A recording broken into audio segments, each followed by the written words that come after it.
இன்றைக்கும் கீரையா டெய்லியும் கீரையே சாப்பிட்டா போர் அடிக்குது அப்படின்னு சொல்கிறவங்களுக்கு கொஞ்சம் வித்தியாசமாக நம்ம டேஸ்ட்டாக மண் சட்டியில் வச்சு கடைஞ்சி கொடுத்தோம் அப்படின்னா விரும்பி சாப்பிடுவாங்க.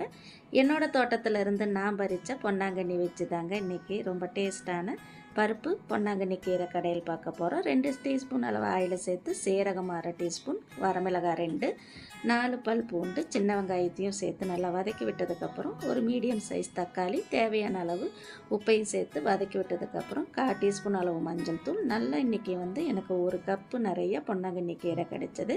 அதையும் சேர்த்து நல்லா எண்ணெயிலே வதக்கி விட்டதுக்கப்புறம் 1/2 கப் அளவு தண்ணியும் சேர்த்துட்டு நல்ல வெங்காயமெல்லாம் வெந்து வரத்துக்கு 10 நிமிஷம் போதும். இந்த கீரை நல்லா வெந்து வந்துடும். அதுக்கப்புறம் நான் குக்கரில் ஒரு 1/4 கப் அளவு துவரம் பருப்பு, ரேஷனில் வாங்கின துவரம் பருப்பை வேக வச்சு இருக்கேன். அதையும் இதோடு சேர்த்து ஒரு 10 நிமிஷம் கொதிச்சதுக்கப்புறம் மத்து வச்சு கடைஞ்சோம் அப்படின்னா சுவையான பொன்னாங்கண்ணி கடையல் ரெடி. தேங்க்யூ.